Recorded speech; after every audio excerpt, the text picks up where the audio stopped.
Hello, guys. Welcome to Strong Female Lead. This is Tricia Donnellan. Hey, Oh, guys. I guess I don't need my phone. And I live at.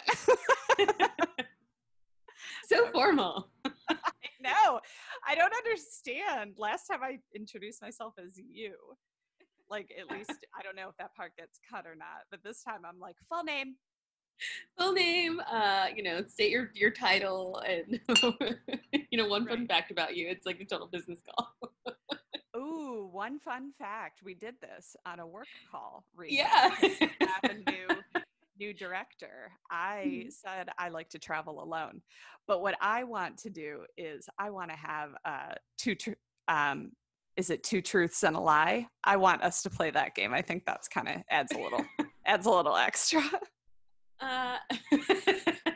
I only hate these games because I find them to be so hard. I was like, I feel like people play these a lot and they have like prepared statements. Like I went out with my friends on Friday night and like just these questions like who do you think what historical figure do you think you'd best get along with?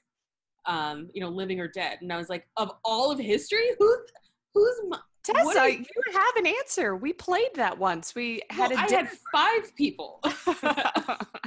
And I was like, and that was like, who would I want to go to a dinner party with? Like, who do I think I'd be like a good friend to? Like, we would be good friends? Like, oh, yeah. I don't know. I was like, what? Those are intense. They A, require a knowledge of history, and B, a deeper knowledge so that you know enough. Like, what if you pick someone who is just like horrible and responsible for like heinous crimes in history and you don't know it and you're just like, I think I'd get along with them. Exactly. And I'm like, who did you pick? Because they already have a prepared answer. Like, and that's what frustrates me because I'm like, you're springing this on me. This is not something that I think about in my daily life. I don't think like who in history would I get along best with? Probably no one. It would have to be someone contemporary. Well, you know what? Someday someone will name you. That would be the best. Dreams. Dreams. Death dreams. Death dreams. To be a historical dream for someone is what I didn't realize I would like to do. Yeah, that would be exciting. But even like two truths and a lie. And I was like, well, I feel like I give away a lot of information on this show about myself. Yeah. You go if you have something prepared, but or like like a go-to. I suck at slumber party games. Like, I really do. Slumber party games? I think they're work conference games, right? I think they originated at slumber parties, like Good Trust Fall. Yeah, like that makes sense. Yeah, maybe we should have a work. Yeah, I'll just mention let's have a work slumber party and see if anyone feels that's appropriate. Yeah, Virtual. truth or dare, and two truths and a lie. And those are slumber party games to me. Oh my God! Do you remember? Did you ever have the game Girl Talk? Is that like a phone, like an actual phone on the game board thing? Was there an actual phone in it? I'm thinking of like a game where it's like someone would call you, like a boy would call you on this. It's like a recording of someone calling you. You know what? That game. That sounds really familiar, and I don't know if it's the same thing, but Girl Talk was basically like a truth or dare situation, but a board game for like youngins. And it would be like, draw a zit on your face, or like, or like call the boy you like and hang up on them, or, pour some ice cubes down your back. But like the thing that you are saying about the call, I feel like there was a game, and was it the mall game? There was a mall shopping board game as well. That's very possible. I just remember playing it and there just being like not recorded voices. Options. Yeah, guys who would have to be like adult men. Oh, I know. It was just super creepy. I do remember that game where you'd call a number and the person would be like, hi, I'm so-and-so. Great to hear from you. Or like something like that. And it's definitely a man. Yeah. Weird. Terrifying. I mean, what child is going to record that? And their voices were always like deep and very baritone. Yeah, like I just like can imagine like hey, this is Zach. Because they always had like with a Zach or a Chris or like a Zach, Chris, Chad. Brian, like this Chad. Like yeah, a Chad, very generic names. Like no offense to anyone who has Chip, those names, but like it's not Chip, a Mike, like a Chip, Grayson, like all the. Ooh, Grayson. Well, maybe we need to find those electronic voices, and we can if bring you know them the game, too. if you know the game, send it to us. Let us know. Because I'm definitely having some flashbacks of a weird. That was real. And I was like, was I playing that? Who was I playing that with? I don't know. Your school friends. That's where. On the slumber party circuit. Yeah, you're just going house to house, giving your parents a night off. This is what we do. This is Strong Female Lead. We talk slumber parties. We talk strong female lead slumber parties. We talk girl talk, and we talk about women in media. Yeah.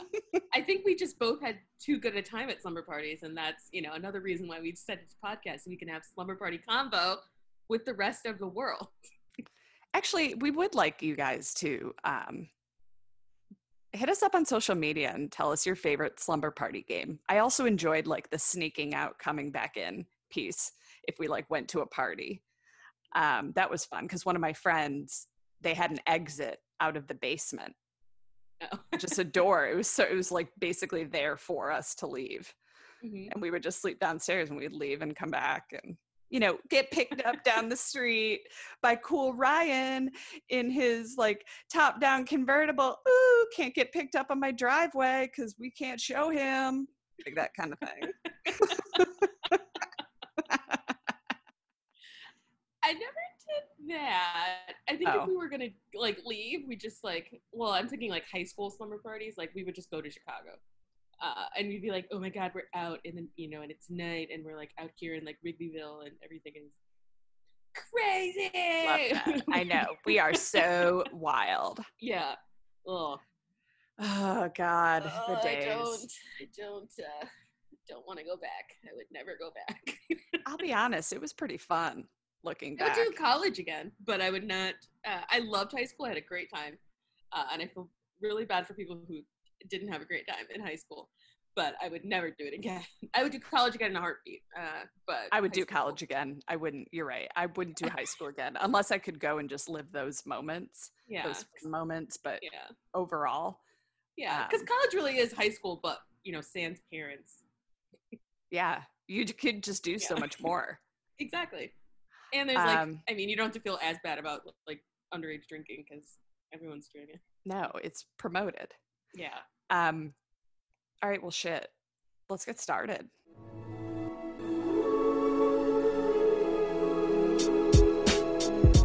So welcome to Strong Female Lead. My name is Tricia. Hey guys, I'm Tessa. And what we do here is we look at women in media and the representation of women, and we try to figure out whether Hollywood got it right with the movie or the television series that we're talking about. Is this a strong female lead? Is this the kind of lead we want to embrace, or is this a lead that's actually taking women down? And we just want to open a dialogue, basically just about representation of women in media. Yeah. Ooh, and this week we've got a show that we're just like so excited about. I think every time like either of us have brought this up in casual conversation, it's turned into like a 30-minute conversation about like what episode are you in, what exactly is happening. It is impossible not to start a conversation about the show once you've started watching it. And that show is HBO's I May Destroy You. Yeah. Oh my God. It is overwhelmingly good. And it is supremely intense. Yes. And so, what is the, like, of the moment? Like, this is the show I think, society needs. It's Michaela Cole's show. So we also did her show that's currently on Netflix called Chewing Gum. And it's hilarious. And she's the shit. And she's amazing. She's amazing. And then she's also put out I May Destroy You through HBO. And it's semi-autobiographical about her own experiences with sexual assault, but told through the lens of Arabella and her friends in London. So just as a little synopsis. So I May Destroy You is set in London, where gratification is only an app away. The story centers around Arabella, who is Michaela Cole, a carefree, self-assured Londoner with a group of great friends, a boyfriend in Italy, and a burgeoning writing career. But when her drink is spiked, she must question and rebuild every element of her life. So that's the show description. But what it's actually about is, I was like, that's so many words, and it is beautiful. And I would definitely watch the show just based off that. But I do like that the show actually centers around the questions of sexual consent in contemporary life, and how the new landscape of dating and relationships, we make a distinction between liberation and exploitation. So consent, liberation, and exploitation are the themes central to the plot of I May Destroy You, which are so interesting to be talking about in the era of Me Too, in the era of everything that's going on in society right now, and redefining those lines and redefining those terms, and femininity and masculinity and consent and all that good stuff. It is just so good. It's Twitter come to life. I'm like, yes. Yeah, it's one of those shows that truly is, it reflects society back at us. Because I know that sometimes TV, is reflecting, like sometimes I think TV may create our reality, but in this situation, I feel like it's reflecting it, and just of the moment, including social media, what it looks like with someone whose writing career began over social media. She starts on Twitter, and then she's writing a book, and just holy shit, the gratification we can get from social media, the momentum and strength you can gain from it. But also, there's this woman who everyone loves because they love the stuff she did on Twitter, but meanwhile she's dealing with a sexual assault and barely getting by. And that was fascinating also to see when she'd have fans come up to her and they love her and you're amazing, but she is just dying inside because she spends the series piecing together a night in which she's having flashbacks of a sexual assault. And so we are with her while she's doing this, and her friends are helping her, and she files a report with the police, and we see how that works, and the investigation process. We see a little insight into that, and it is also funny in ways, and just these friends are so intertwined. There's definitely like a codependency that appears to be happening, but I can fully relate because I have had friendships like that. It reminded me, I know they're in their like early 20s, maybe early to mid 20s with this. I don't know. I thought they were like late 20s. I think that's, I think that they're in their late 20s only because they kind of give Terry a hard time about like having not made it yet. And like if you're in your early 20s, you're like, what was I supposed to have done by like 22? That's fair, but we're assuming they went to college. Yeah. Right? Because that kind of like if she was starting when she was 18, but we have no idea and we don't care. Yeah. They're friends. Their friendships remind me of my friendships in college, like just the obsession with one another and like the secret language among a group, like just the code words you have and the jokes that only you understand and the like mania with the partying, and then just kind of like having your job be your day to day, but what defines you is fully the time outside of what you're doing or your responsibilities. I don't know. It was the shit. And there are a couple, so we're only through through episode 8. But there are a couple people, characters that I thought were definitely the female leads.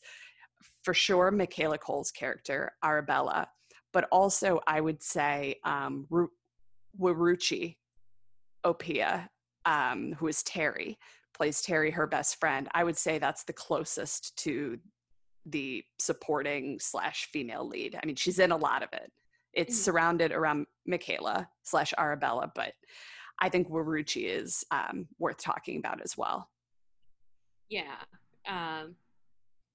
She's an interesting character who I'm almost perpetually angry at.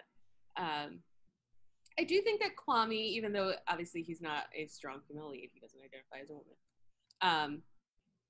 He's an interesting character. It's very important. He's a very important character, but obviously not a strong female lead.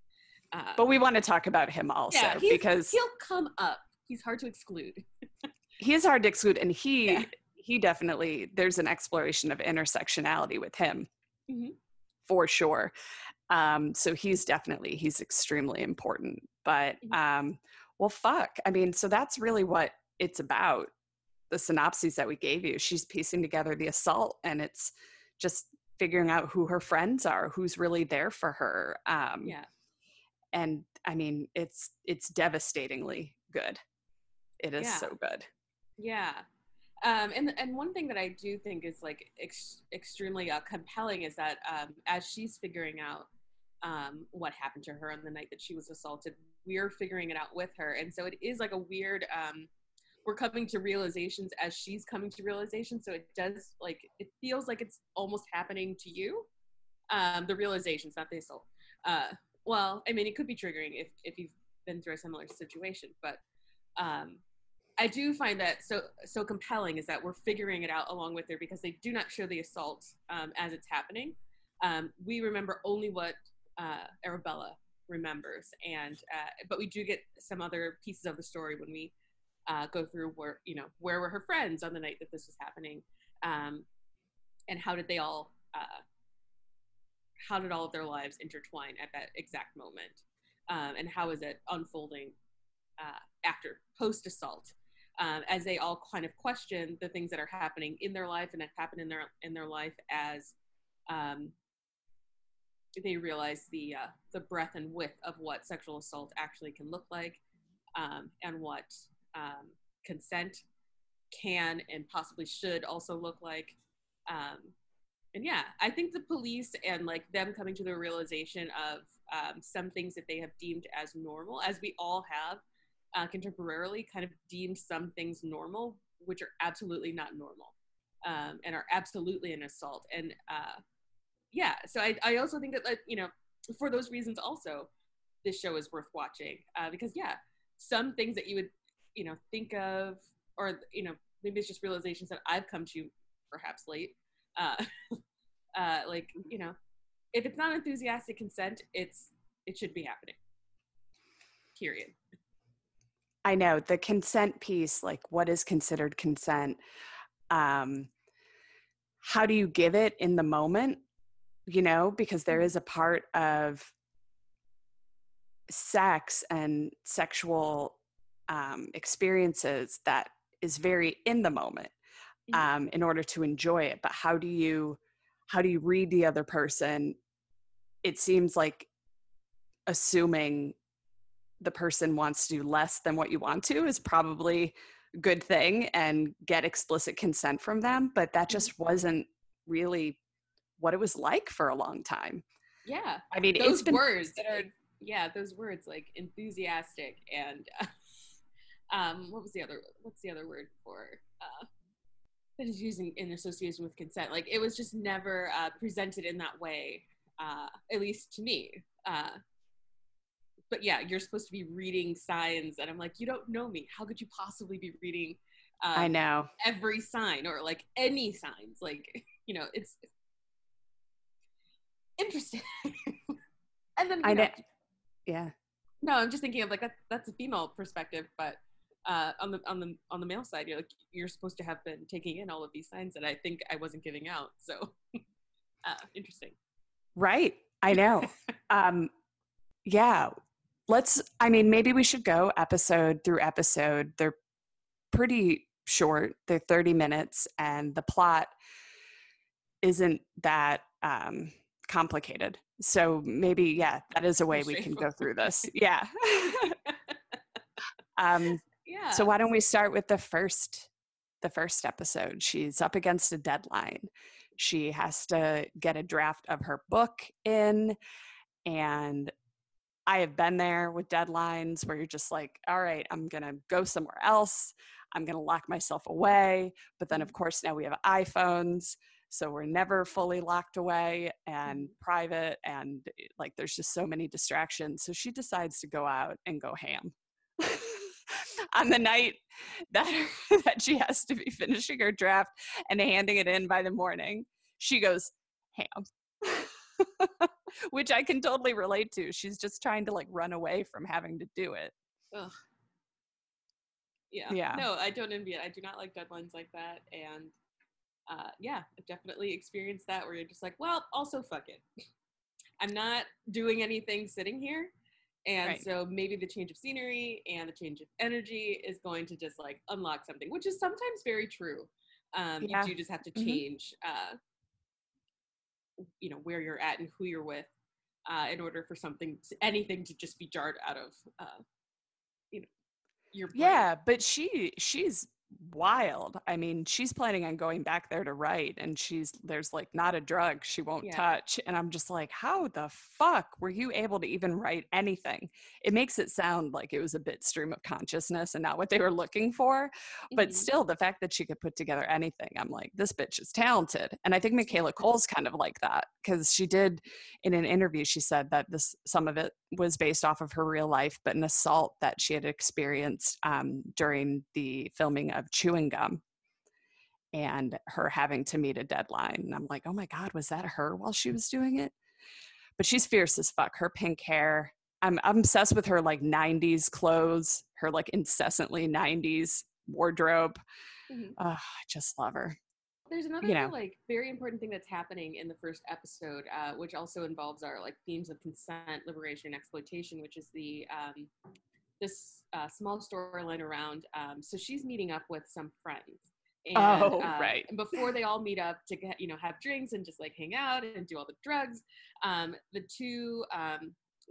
So one guy is from London and he has a cousin from the United States, and the guy from London is married, and they're all like meeting up with a potential third. Is that a unicorn? Is that a guy specifically? A unicorn? No, I think a girl can be too. Okay, so they're I trying don't to know, meet a unicorn. Yeah, they're trying to meet this unicorn girl, to get something going, and so we're following that storyline, and they're having kind of like an awkward meeting with like some drinks, and like it looks like it's going okay. The guy is like acting like he's not super into it, so you're really led to believe that this is the woman in the relationship's decision to like want to go through with this, want to try this out. It's revealed that this is something that they kind of do often. It ends up that the unicorn kind of falls through. It seems like they're not feeling it, or at least not feeling each other. And then we move on to the after party where Michaela Cole's character shows up. And so the wife leaves, the London guy and the American guy meet Michaela Cole at the bar.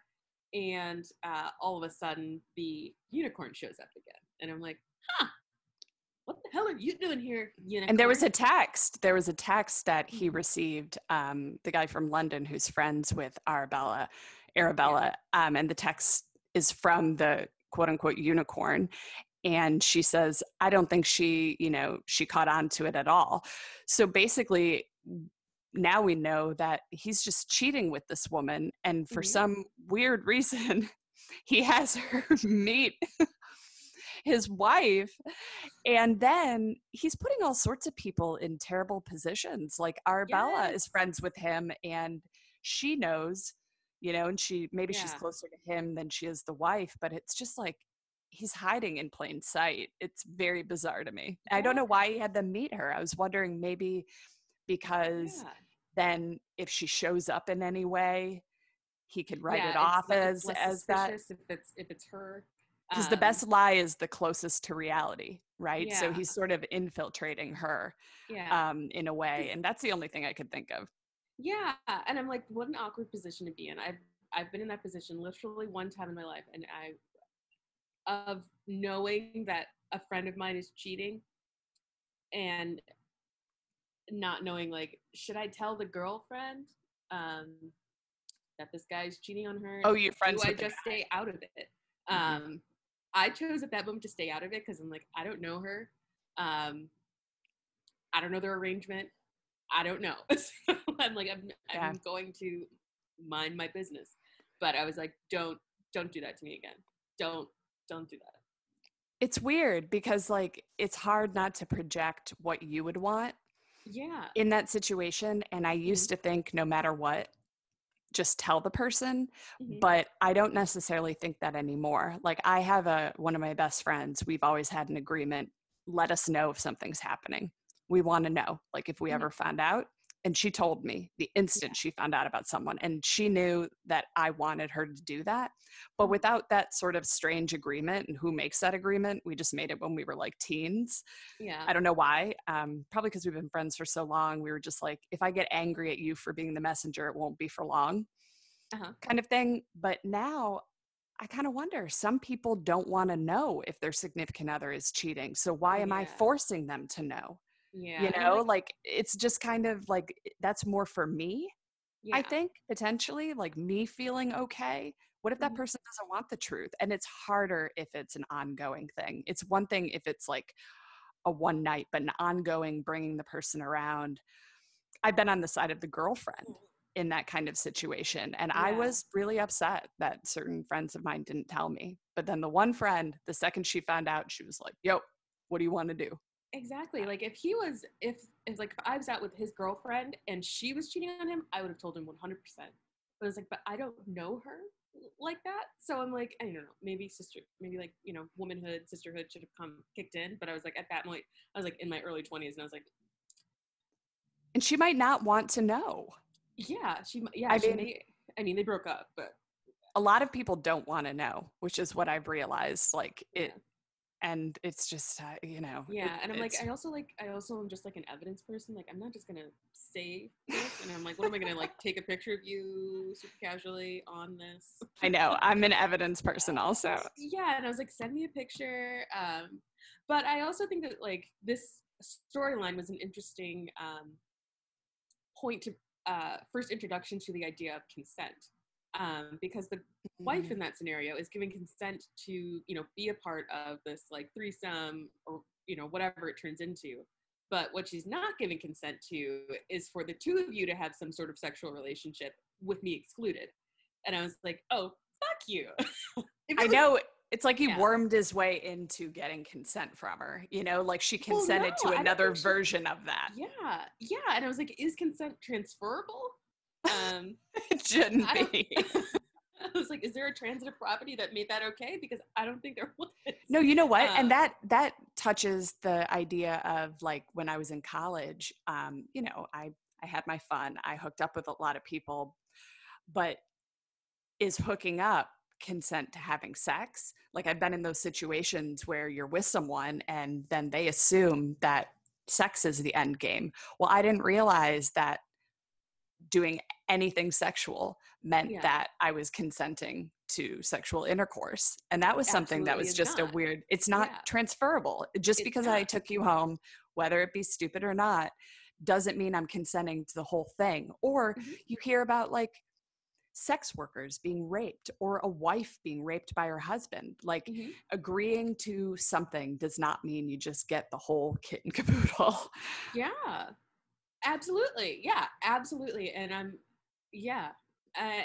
it's weird. You always hear it like, or at least like it's always been told to me, like from the other, from kind of like a, I don't know, I don't want to say a woman shaming perspective, but like in the sex talks that I got from like my family and friends, or my family mostly, my friends were like, do what you want. But like the you know, the talks that I got was like, well, don't put yourself in the position.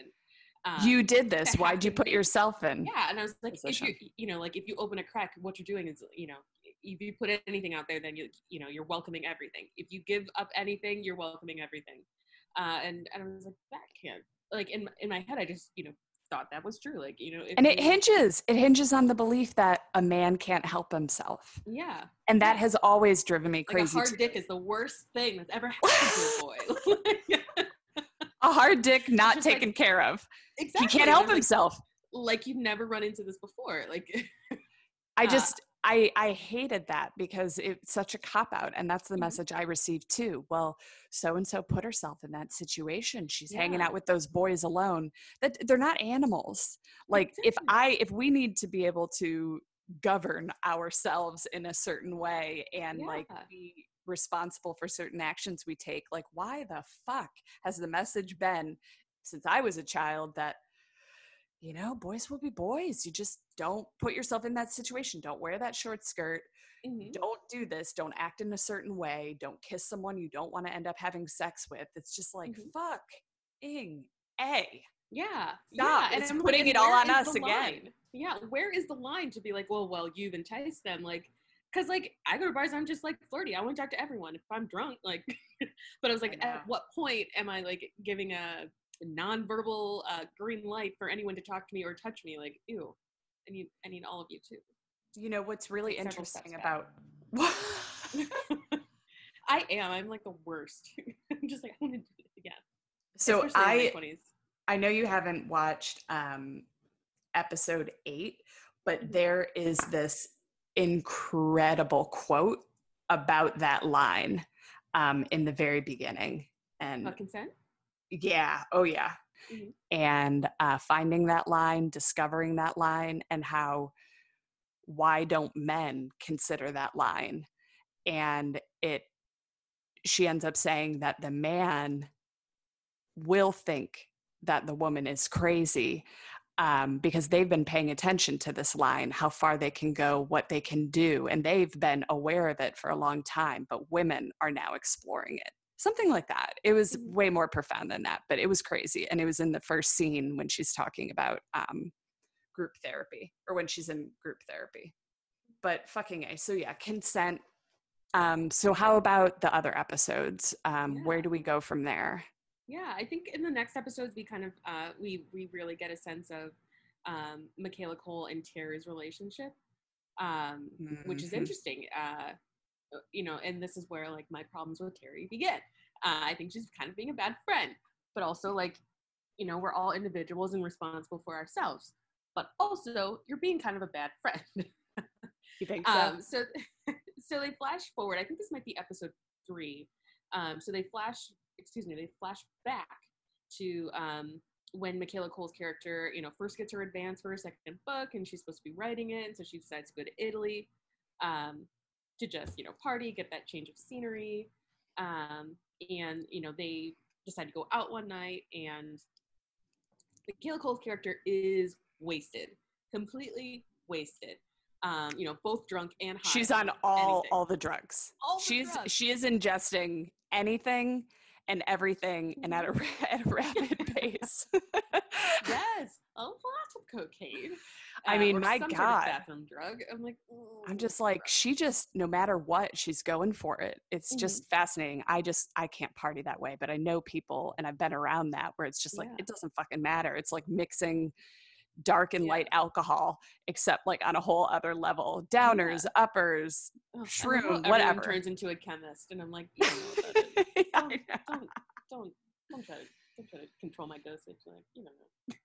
Oh, I know. And then so Yeah. the consent thing. Are you talking about the situation with Terry? Yeah, it's the situation with Okay. Terry where I was just like giving her all sorts of side eye. Like if this was me and I was Michaela Cole's character, like they have a better friendship because I would have been mad at her. Because Terry's character ends up like Michaela Cole's character is kind of like, me and my friends in a bar who are just like going a little crazy, chatting up everyone.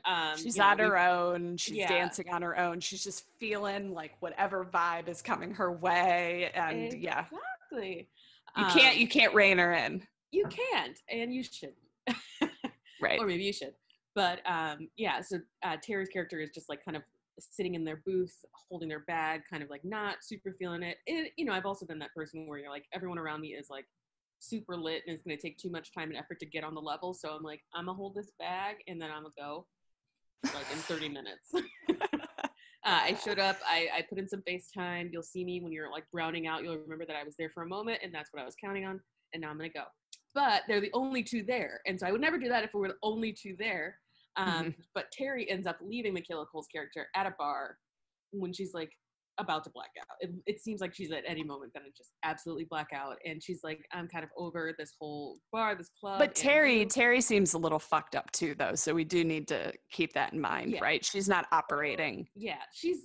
I think they've been like smoking weed all day and drinking most of the day. So like rightfully she is tired. Like I get that. Tired? She's high also, I think. Yeah, well, yeah, she's an interesting encounter when she's like walking home from the bar and she meets two guys who like the level of consent there is also questionable. But she ends up leaving her at the bar, and I was like, what are you doing? That's your girl. You guys came together. Like, if it's the two of you came together, you leave together, unless you're like, you know, you've sized up whoever they're trying to leave with. Like, you know, let me take a secret photo of you just in case I gotta like report you to the news. Like, yep.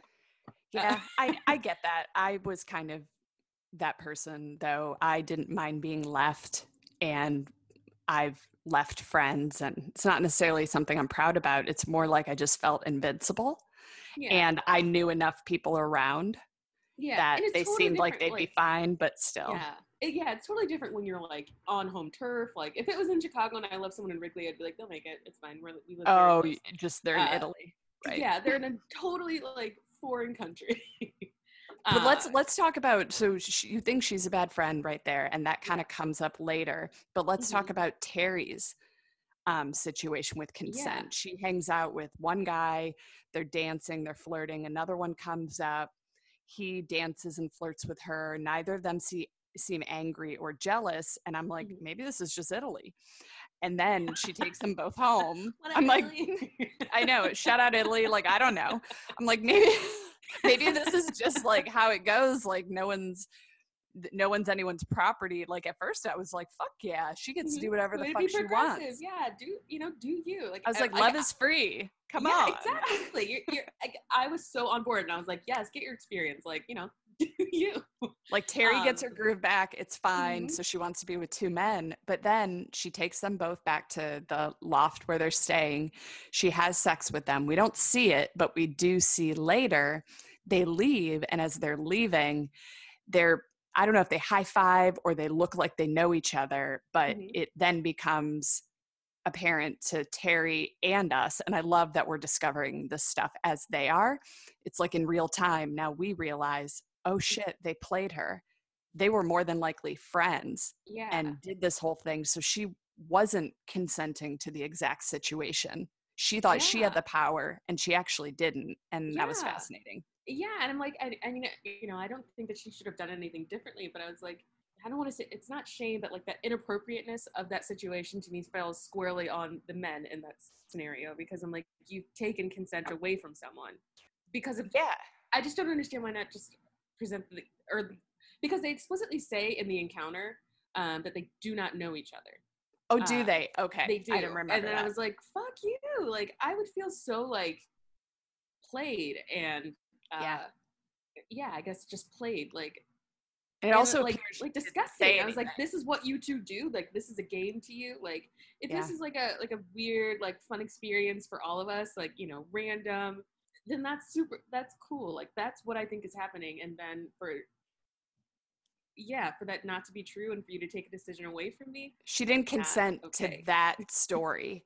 No. And she also, it doesn't appear that she brings it up to Arabella. So maybe she talks about it at some point, but my guess is it was one of those situations that you feel like a knot in your stomach and you're like, oh, this wasn't good, but you're not exploring consent as part of it, right? Because I've had those situations too, not that specifically, but where you're just like, your gut is just telling you like something happened that I didn't necessarily want to happen, but I don't know how much is my responsibility and what I actually did want to happen, but it feels off, and then there's nowhere to go from that. And that is the type of consent that this explores. In the sexual assault's the very obvious piece, but the other consent that the other characters deal with, and eventually Kwame deals with, it's a different type.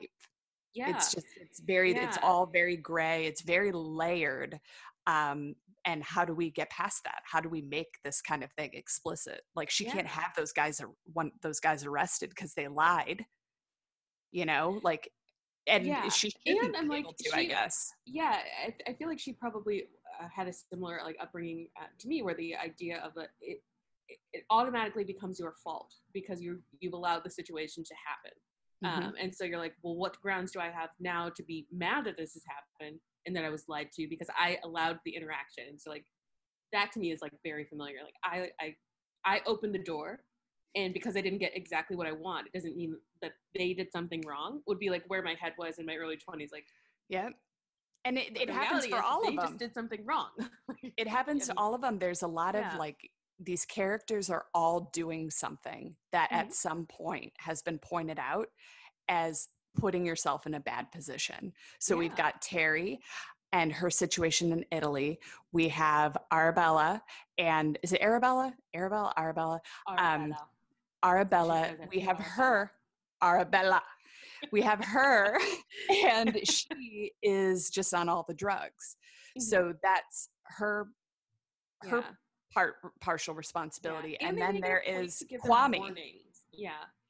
I feel like in every time something bad happens, the girls are warned in some way, which I also just feel like that's society again warning you, like, oh, don't do all the drugs, and if you don't do all the drugs, then bad things won't happen to you.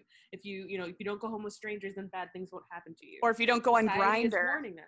Yeah, if you like don't go on Kwame and Grindr. his date, like he had sex with a stranger and had someone he knew watching, and that was all consensual. But then the last piece, where I think the guy just forced him back on the bed and was grinding on him, that piece wasn't consensual. So how does he tell anyone? And then because he consented to the sex, but he didn't consent to that final part. So then that's him putting himself, quote unquote, in a bad situation. And we see the difference in how men and women are treated when they report this.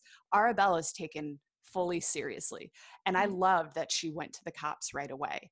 That is something that like people my age wouldn't have necessarily done in a situation like that. And then Kwame goes to the cops too, but he doesn't get taken seriously because I think it's because he's a gay Black male. And just oh my God, it's terrible. Yeah, I think it's insult to injury when Kwame does, because he doesn't report it right away. I think it seems like weeks have gone by before he actually reports that this has happened to him. And I was like, so that sucks. So he's been grappling with this. He's not even telling the friends, He doesn't Arabella tell and them Terry, that this has right away. happened. And I was like, oh my God. And then when he finally gets the courage up to go and report the story, like he can't remember all the details. And I was like, I love that they gave that piece of the story to him. Because so often that's like the female narrative. Like I didn't I didn't know him that well. We we went on one date. Like I don't know his last name. Like I don't he's Orion. Find him. Right.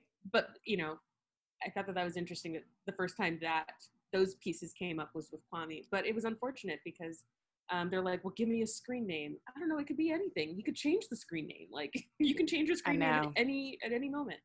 So all three of these friends have been in situations where they haven't given consent to the situation that occurred, but the only one that they're really, really exploring is Michaela's or Arabella. It's like they're taking care of her and not handling their own shit, which is fascinating. Yeah, maybe but because I think that's the most very explicit. common. Yeah, I think that's very common to be like, oh, I don't want to say a squeaky wheel, but the one who's asking for justice is usually the one who gets it, because she's like, and also the scenario that she's in, it's the most like, it wasn't anything that I did wrong. It was took advantage of me. Yeah, it was obviously like this person did something that was so obviously wrong. Where everyone else is kind of the gray area when you're like melding it over, like, did that actually just happen the way that I think it happened? Like, or did I give off weird signals that I was like more into this than I was? Like, yeah. And then Kwame, I just felt so bad for him. He had the worst experience. I was so shocked when when Arabella reports her crime. She has two female detectives who are just very apathetic to what's going on with her. And they're knowledgeable and they take it seriously from the moment she walks in the door and is recounting her story. And they even kind of reaffirm to her that what's happened to her is a crime. Mm-hmm. It's Mm-hmm. nothing that you did. This happened to you. This was a crime has been committed. And nothing you did leading up to it caused that crime to happen. Like so important And to just the get out detective there. work to like get a little bit of the story out of her. I thought it was fascinating because she didn't think he was that tall, but then they ask, well, do you recall how you were looking at him? Were you looking up at him? Mm-hmm. So does he look differently when you're looking up at him? And then that helps piece together, like, she was on her knees. What kind of assault was this? What exactly happened? And then just, God, her conversation with her Italian sort of boyfriend and his first response being, you got to watch your drink. How can you not watch your drink? This wouldn't have happened. And it's kind of like, dude, you sell like hard drugs and you have this just this moral fortitude of just like, like you did this, but he is a part of the problem. Yeah. He's really taking on society's voice in his character and telling Michaela Cole, like, yeah, everyone knows that when you go out, you order a drink, you watch your drink, you like, or you make sure you get your drink. Don't take drinks that are offered to you. All those like very typical things that you hear, like, especially when you're going off to college, like just to, someone has to tell you, show you the ropes of like how to navigate this extremely treacherous space. So it's like, oh, hey girls, okay, you go out to college, but here are your survival tips. I don't think boys get those types of survival tips when they have to go, here's how you don't get raped. Yeah. Well, now they do a little more, but I mean, that was the message. Okay, so where are we in the story? Oh, she starts going to a support group, which is an interesting support group because the woman who leads it, we find out later, is someone that was in another situation where the entire situation wasn't consensual. So this woman, so Arabella reaches out to this woman who she went to high school with, who started a support group for survivors of sexual assault and rape. And at this point, Arabella has been raped not once, but twice. And we'll go into that second one and the issue of consent there. But the woman who runs the group, in high school, she was having sex with a boy, but he was filming her and taking pictures, and she didn't consent to the pictures, but then she used it against him, and she used the pictures and then accused him of rape, even though the sex itself seemed consensual, but the pictures weren't. And so she accused him of rape, and then it was found out that there were pictures, and Arabella and Terry, they all went to the same high school, and they basically told on her. And so it's kind of like the idea of consent in that girl's situation was interesting because she consented to a piece of it, not all of it. And then the people that she's actually helping later, or the person, Arabella, is the one who got her in trouble. And now I'm just like, what the fuck is going on entirely with everybody? What's happening? Yeah, I was like, that was a storyline I just had to accept as backstory for Francine, but I was like, why would pictures of the assault exonerate you from the assault? Was her name? If she's still saying that the event was not consensual, why would having pictures of the sex exonerate you? Because she is looking back and sees the picture being taken, and so they corroborate. You could have just told her to do that, like. Sure. But what is this, the 90s? Do you know what I mean? Like when this is supposed to have happened, or the early 2000s? Like, it just seems like, okay, this is for the storyline, but I was like, I feel like they should have investigated it. It makes sense to me. It didn't seem like they really did any sort of investigation. Was she smiling in the picture? Like, I don't know, but you're right. It doesn't prove that the first act was consensual, but we know that it actually was. Yeah. Which is another interesting thing. They should have looked further, but she did consent in the beginning. Yeah. Oh my God. At least it seemed like it. I mean, damn, she had her own storyline about her mom making her lie about rape and stuff. And I'm just like, everybody is going to shit. Yeah. And so the second rape for Arabella, and it's fascinating that two happened to her within, it appears, like a week's time.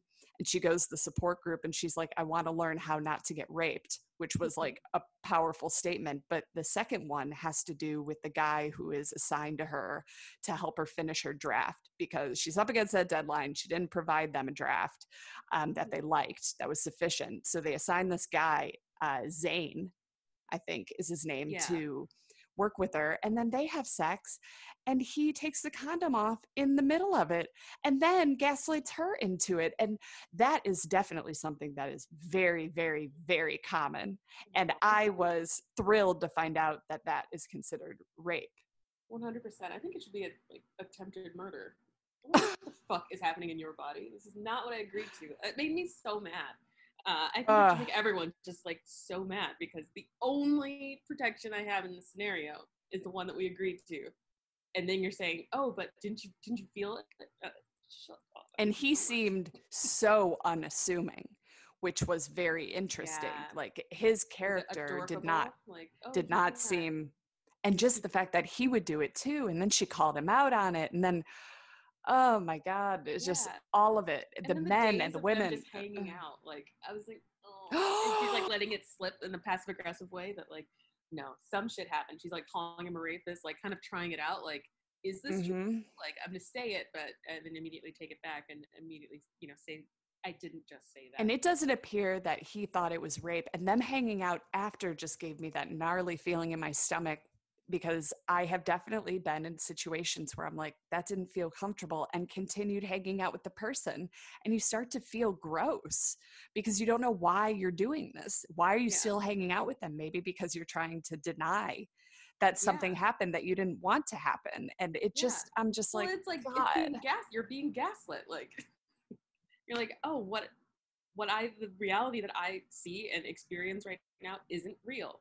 You're telling me it's not real, and I, for some reason, because I don't want it to be true, what I think happened, I'm going to believe you. Ugh, yeah, disgusting. And then he has like a terrible, like a pattern of this behavior. Oh God, I know. Guys, the show. We're telling you, it is magnificent. It looks at all these areas of consent that I have never seen on TV before. Maybe there's a show that I missed it and I didn't see it, but I've never seen this explored. So let's talk about Kwame for a second, because let's get into the intersectionality and what the film or what the show is telling us about femininity and masculinity. And I think Kwame is a really interesting character that drives home the fact that people can be a part of several different groups. Storyline is so sad. It's terrible. It's terrible. I think it's extremely accurate, especially as a African man growing up in the UK. Kwame is a gay man, but I don't think that he is absent the typical masculine traits. I think he's, I'm just looking at masculine traits. And so like, I would say that, he is protective. He's protective of Arabella and of Terry when they're together. And he goes with them to report the sexual assault that Arabella experiences. And he's very expressive. He definitely doesn't hold a lot of things back up until he experiences a sexual assault. And then I think he does bring in more traits that would be typical of feminine energy, which is like keeping emotions inward, being more passive when he obviously has something to say and not saying it. He's a great mix. I think all the characters are a fantastic mix of feminine qualities and masculine qualities as we know them, right? None of them, as far as we know, identify as binary, or non-binary, but they all, like Arabella, she has a certain masculinity to her in her approach, I think, which is awesome. But she's this combination of sensitivity and straightforwardness. Is that a word? Straightforwardness? Like right. We're just being straightforwardness right now. She just, she just is this great quality. And Terry also says whatever's on her mind, but also embodies a femininity about her, as does Arabella. But you didn't watch episode 8. I do need to tell you a little bit about it, because it kind of wraps up and ties a bow on the fact that all of these characters, except for Arabella, really, have, well, no, maybe not Terry. Terry left her friend. But okay, so with Kwame in episode 8, he has sex with a woman, but he doesn't tell her that he's gay. So not bisexual, but gay. And I think it's his first time with a woman. And so he's exploring his sexuality, which is fine. But the woman was under a different impression that they were on a date, right? So she didn't necessarily consent to that story, which isn't nearly as bad as the two guys with Terry, but it was presented in a manner that there was relationship potential when there never was.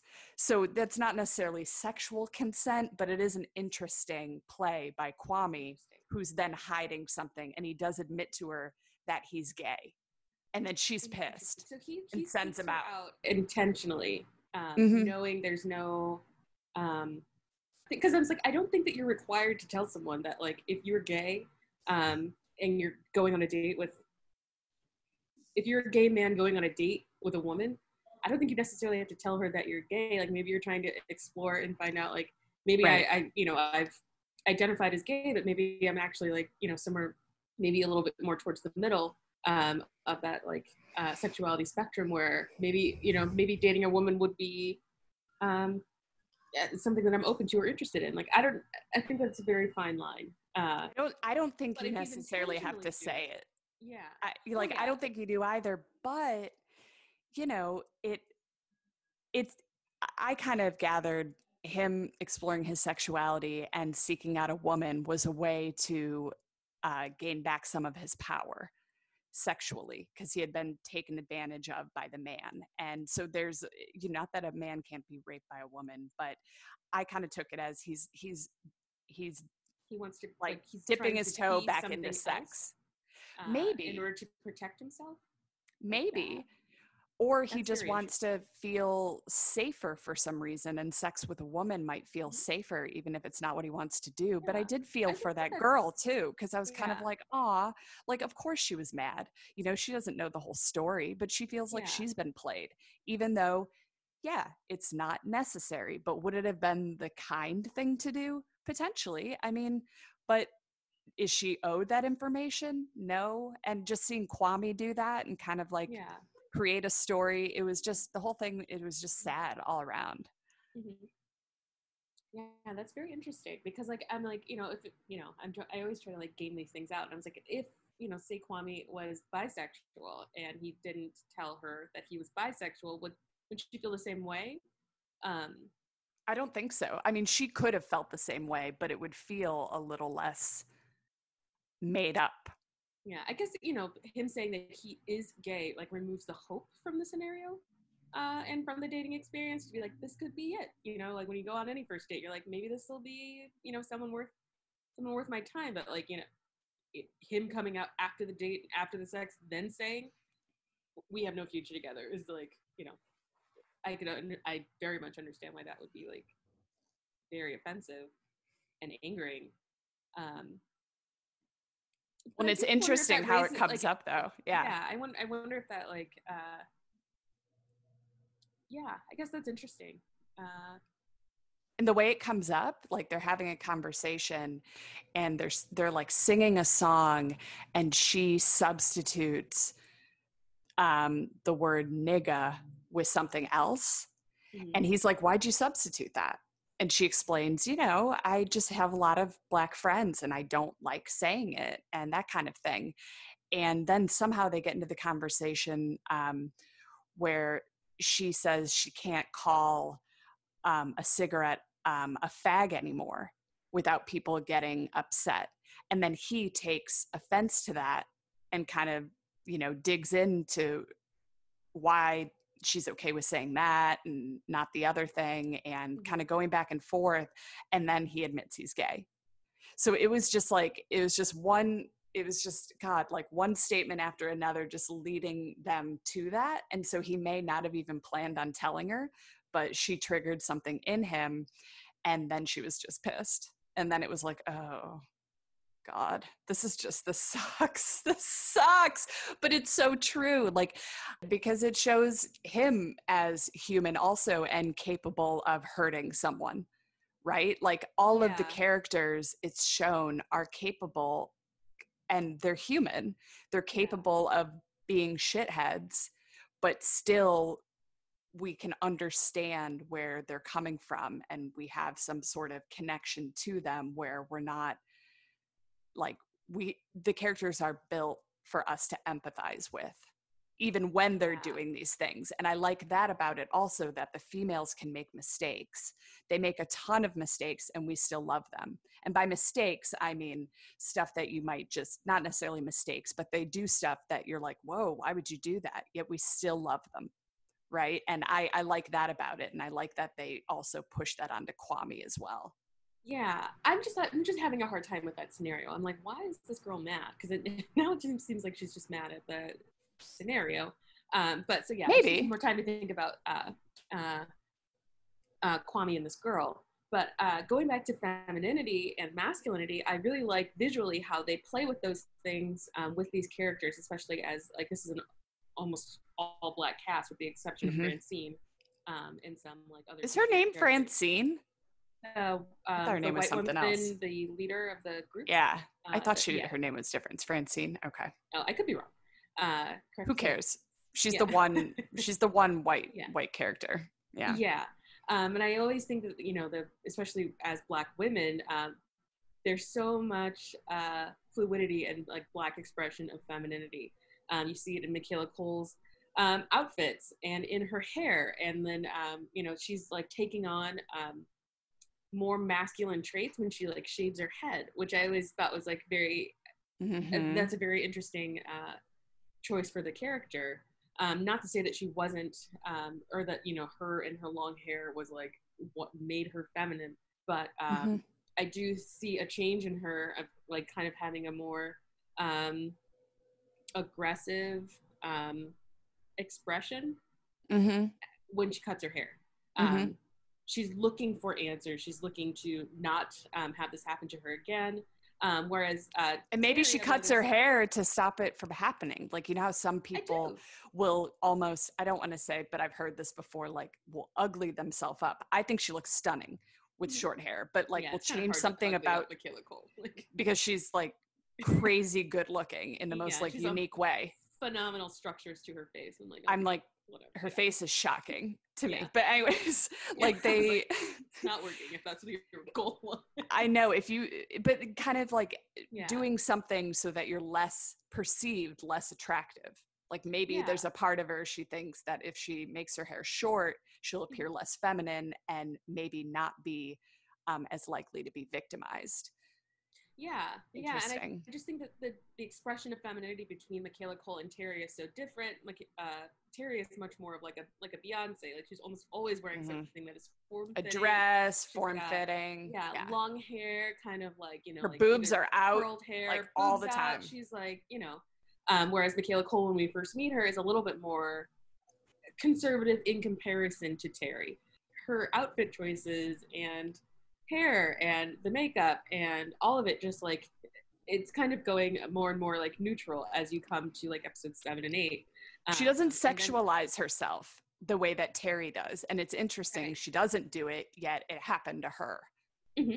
Yeah, and I think it's a really good like way to say that nobody is insulated from this happening to them. There's no way that they necessarily could have prevented this from happening. It happens to every type of woman, regardless of those things that you think would protect you. Like I can ugly myself up. It's not necessarily going to provide any space between you and the possibility of assault. And I really also like Kwame's expression. He is so interesting visually. I know. Like he's usually wearing like a cool like tracksuit. Like he is so good looking. Together, but then he'll have like this giant fur coat. So he's so obviously. That's what I think. That's another reason why I'm like so surprised that like I was like, what did he change about himself to He date a wasn't, woman? his Or dress wasn't, change about himself? Yeah. I don't remember what he was wearing, so I Mhm. think that means it was probably pretty neutral. Yeah, because I'm like, okay, yeah, because like he has that big like it's either like pink or like an off-white Mm-hmm. fur coat that he's wearing, and he's a fitness instructor, and so like yeah, he's obviously very comfortable within himself, and you see that be taken away from him through the sexual assault, and I think that is the masculine energy that's leaving him, and I completely Maybe he wanted to have sex understand. with the girl to reclaim the masculine energy, because that energy is what may protect him. Yeah, it's Because when he had sex with the two guys, or when he had sex with the guy and the guy was watching, he was definitely the submissive. And it seems like he, preferred that, like submissive just in the sex acts, not necessarily like submissive with his power. But then having sex with a woman puts him more in the masculine yeah. frame of mind. So that's his way, just like Arabella is cutting her hair. They're both trying to do that, it appears. Mm-hmm. Yeah, that's very interesting. There's a YouTuber that I watch all the time. His name is Funky Geneva. And he had this really interesting video. You should definitely watch his channel. He has a lot of like interesting commentary on like he does like all the housewives, but he also does like just social commentary. And I always think his social commentaries are very interesting. But he has one where he's talking about like how difficult it is to be a gay. He's a black man. He's a gay black man from the United States, but how gay black men find a lot of sanctuary in female spaces. And I thought that was an interesting statement that I've never heard, but it's like a love-hate relationship. There's not safety in heterosexual spaces for a lot of, especially gay men of color, so they do find some sanctuary in female spaces. And I was like, maybe that is a similar thing that's playing out with trying to date a woman. Regaining some sort of energy, regaining some sort of like power, because you are still I guess maybe revered is a strong word, but like you are very notable to be a gay black man in a feminine space. Like you are of a lot of value, and so to like regain some sort of sense of personal value, I could see why he would potentially go out and try to reclaim a sense of masculinity by dating a woman. Yeah, but what do you think though? And I have to ask you, because you said something about Terry not necessarily being a good friend. What did you think when you found out that Terry said Arabella was fine on the night that she was assaulted? Let her stay out. That was a little dump of something where I was like, oh shit, we did not know that. Yeah, especially when he says that she was sober. You were sober when you said it. Because the guy calls and is like, she's completely smacked. She's completely wasted right now. Is it okay if I just leave her? I got to go hook up with my unicorn. And she's like, yeah, just leave her. And I was like, that's how she gets. And I'm like, part of me is like, okay, well, they're in London. Like, I wouldn't have assumed. I mean, that one to me was a little bit easier to forgive, only because I'm like, she's in London. She's from London. She's got her phone with her. She can get home if she needs to. And but it appears Terry's overcompensating with being basically taking on the responsibility of making Arabella feel better. Right. Like she takes on a lot of responsibility for the assault. And at first I was like, well, this is just a really good friend. But then we found out that she said, just leave her there. And so it seems like she's trying to make amends, but I'm like, you can't make amends without some sort of confession of what exactly your role was. Cause that's not this is the piece for me where she's being a bad friend. If there's a piece to the story that she can't remember and she's not saying it, that's integral to why, or not why, but like how the events of the night unfolded. She's letting the other guy take the blame completely for something that she was also involved with. And I was like, if I was Arabella and I found this out like 6 months later, I would be furious. There's so much, and we could go on forever, but What do you think about the Arabella as a strong female lead? Do you think she's empowering women? Is she reinforcing stereotypes? What do you think of her and her type of character being represented? Yeah, I think Arabella is a very interesting character.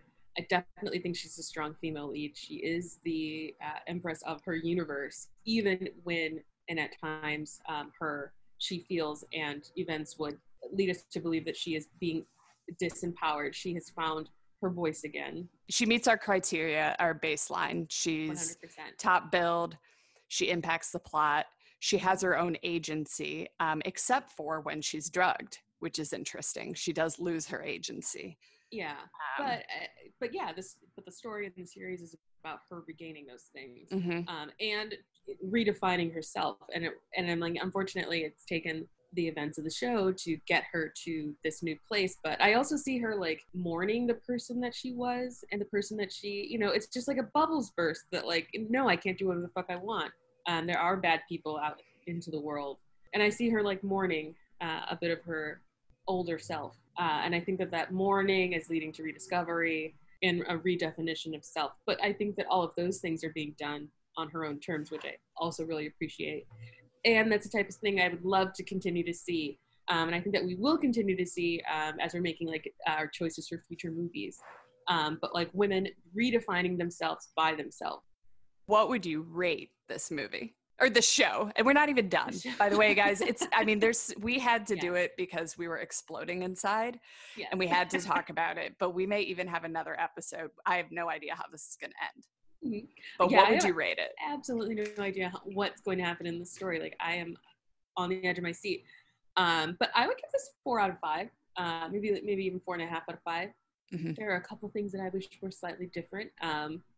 But yeah, I also wonder if, like, how do you continue the story? If this is a limited series, I would be fine with that. If it only had this one season, kind of the BBC style. That's what I'm thinking. It might. The story is complete. Yeah, I think it's very complete, and it's a snapshot of life that so many can relate to. So yeah, I'd give it like 4.5 of 5 keyring bumps of cocaine.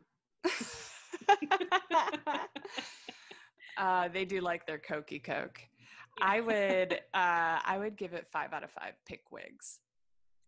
Because that's the fucking shit. Mm-hmm. I love this. I think this is so good. I think it's comparable to the type of storytelling in Fleabag from Phoebe Waller-Bridge. It's different, but just the tight script, how much we know about the characters, we are learning with the characters, and just a female character that is redefining herself or being exactly who she is, whether those are masculine or feminine stereotypes or characteristics, etc. Just the growth of the character and us going along with them, and it being just about who they are in general. And it explores intersectionality, having Kwame as an extremely important character, and my God, the issue of consent and sex, and in the modern age with social media, and just the hero worshiping of social media persons, but then also not knowing what's really going on inside of them. It was all around and is all around a masterpiece. I'm so excited about Michaela Cole and everything she is going to do. And she's wonderful.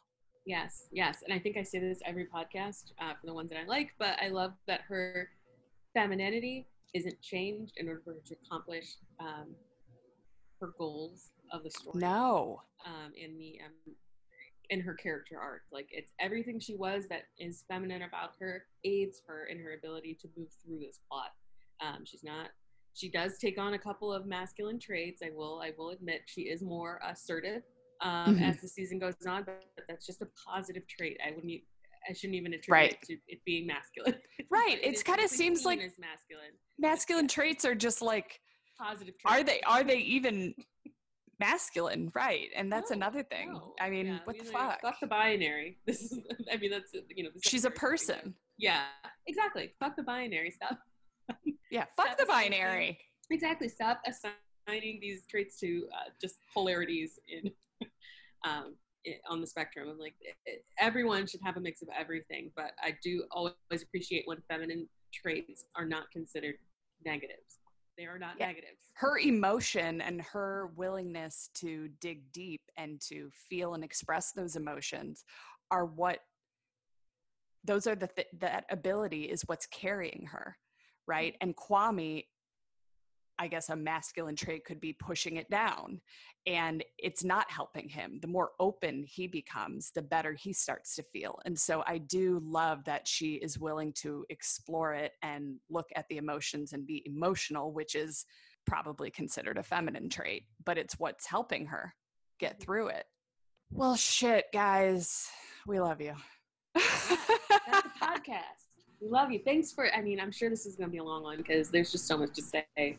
Again, I May Destroy You Monday nights on HBO. It's the perfect replacement to Insecure. If you're just like, what am I going to do? Because Issa only puts out shows like every year and a half. It's absolutely ridiculous. We all see you, Issa, and we're waiting. I know. We see you, Issa. Yeah. Give us your recommendations. We've been getting some recommendations of some really interesting movies on Instagram. Yeah. But you can also tweet at us. If you see something like an interesting trailer or whatever, fucking tag us. We're on Twitter at SFL_Chicago. And we're on Instagram at Strong Female Pod. And we see you guys. We see you listening. We see the downloads. And you can also help us out by doing a little rate, review, and subscribe on Apple Podcasts. Okay. All right. We got to wrap this one up. We're going to talk forever. We'll see you next Wednesday. Yes. Bye, guys. Bye.